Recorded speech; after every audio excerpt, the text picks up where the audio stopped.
ఈరోజు డేట్ వచ్చేసి సెప్టెంబర్ 12థ్. మనం మాట్లాడుకోబోయేది 'మిరాయ్' మూవీ గురించి. ఏదైతే టీజర్ మరియు ట్రైలర్ అంత ఇంపాక్ట్ క్రియేట్ చేసిన మూవీ సినిమాని అలరించిందా లేదా, ఫ్యాన్స్‌కి నచ్చిందా లేదా అనేది మనమైతే వీడియో లాస్ట్ ఎండ్ వరకు చూసేద్దాము. సో, ముందుగా మనం క్యాస్ట్ గురించి మాట్లాడుకోవాల్సిందని. ప్రతి ఒక్కళ్ళు వాళ్ళ వాళ్ళ రోల్‌లో పర్ఫెక్ట్‌గా చేశారనైతే చెప్పుకోవచ్చు. శ్రేయ గారు కానీ, ఇంకా తేజ సజ్జా గారు, మంచు మనోజ్ గారు, జగపతి బాబు గారు హీరోయిన్ పార్ట్‌కొచ్చేసరికి చాలా బావుందనైతే చెప్పుకోవాలి. ముందుగా హైలైట్ పాయింట్ వచ్చేసి వీఎఫ్ఎక్స్. ఉన్న తక్కువ బడ్జెట్‌లో చాలా క్వాలిటీ అవుట్‌పుట్ ఇచ్చారంటే దీనికి మాత్రం అప్రిషియేట్ చేయకోకుండా ఉండలేము. ఎవ్రీ షాట్ మరియు ఎవ్రీ వీఎఫ్ఎక్ట్, సీజీఐ వర్క్ అయితే చాలా పర్ఫెక్ట్‌గా ఇన్‌బిల్డ్ అయింది. చూసే వాళ్ళకు నిజంగా అది జరుగుతుందా అనైతే ఆశ్చర్యంగా కనిపించింది. మెయిన్‌గా వచ్చేసి ఈగల్ ఫైట్ అయితే ఒకటుంటది. ఇంటర్వెల్ తర్వాత అది చాలా మందికి అట్రాక్టివ్‌గా అనిపించింది. ఇన్‌ఫాక్ట్ సీట్స్ ఎనకాల ప్రతి ఒక్కళ్ళు ఆ సీన్‌కి మాత్రం పిచ్చోళ్ళయిపోయారనైతే చెప్పుకోవచ్చు. 'తేజ సజ్జా' గారి యాక్టింగ్ ఫస్ట్ నుంచి లాస్ట్ వరకు టాప్ నాచ్‌గా ఉంది.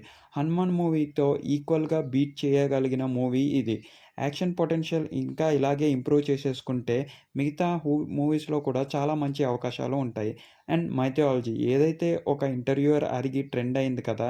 ఎందుకు దేవుడి రిఫరెన్స్ ప్రతి దాంట్లో తీసుకుంటున్నారు అని. దీనికి పర్ఫెక్ట్ ఆన్సరే దీని లోపల ఉంటది.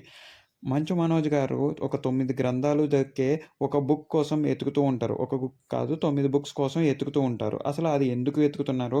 రాముల వారు ఎందుకొచ్చారు? తేజ సజ్జా గారు ఒక నార్మల్ మనిషిని ఒక ఊరిని కాపాడటానికి ఒక దేశాన్ని కాపాడటానికి ఎలా వాళ్ళు అప్రోచ్ అయ్యారు. అండ్ వీళ్ళు ఫైనల్‌గా ఆ బుక్స్‌ని, ఆ గ్రంథాల్ని మంచు మనోజ్ గారిని మన దేశాన్ని ఎలా సేవ్ చేశారో, ఆ విలేజ్ ఉన్న పీపుల్‌ని ఎలా హ్యాపీ చేశారో అనేదే స్టోరీ మొత్తం. ఇంతకు మించి ఏం చెప్పినా స్పాయిలర్ అలర్ట్ అయిపోద్ది కాబట్టి మనం ఏం చెప్పట్లేదు. ప్రీ ఇంటర్వెల్ బ్లాక్ మాత్రం చాలా అద్భుతంగా ఉంటది. ఒక సస్పెన్స్ జోనర్‌లో తీసుకెళ్దామని అనుకున్నారు. But okay. అలరించింది. నాకైతే నచ్చిందనైతే చెప్పుకోవచ్చు. అండ్ ఇంటర్వెల్ అయిన తర్వాత కొన్ని నిమిషాలు మాత్రం మంచిగా వెళ్తున్న సన్నివేశాల్లో కొన్ని కొన్ని వచ్చి ఇరిటేట్ చేస్తుంటాయి. లైక్ పోలీస్ ట్రాక్ అవి ఇవి. బట్ ఓవరాల్‌గా ఆ చిన్న ట్రాక్‌ని ట్రిమ్ చేసేసినా కూడా మంచిగా ఉండేదని అనిపిస్తుంది. స్టోరీకి యూజ్ ఉండదు. మీరు మూవీ చూసాకైతే అర్థమవుతది. ఓవరాల్‌గా ఈ మూవీకి 5కి మనం 4.5 ఇచ్చినా కూడా తప్పులేదనైతే అనిపించింది. డైరెక్టర్‌కి తన కష్టం అండ్ తన అప్రోచ్ మాత్రం చాలా అద్భుతంగా అనిపించింది. ప్రతి పాయింట్‌లోనూ, ప్రతి చిన్న డీటెయిలింగ్‌లోనూ ఎక్కడా కూడా తగ్గలేదనైతే తెలుస్తుంది. సో, ఇలాగే నడుస్తూ ఉంటే మూవీ మొత్తం ఒక హైప్‌లో వెళ్తూ ఉంది. అదైతే చాలా బాగా నచ్చింది. సో, ఒక మంచి మూవీని థియేటర్‌లో అయితే మిస్ అవ్వద్దు అని నా సజెషన్. మీరు ఒకలా మూవీకెళ్ళే కొద్దయితే మన ఛానెల్‌ని సబ్స్క్రైబ్ చేసుకొని కింద కామెంట్ రూపంలో మన ఛానెల్ నుంచి వెళ్తున్నా అని చెప్పండి. సో, నాకు కూడా హ్యాపీగా ఫీల్ అవుతుంది. నా రివ్యూస్ ఇలా కూడా యూజ్ అవుతున్నాయని.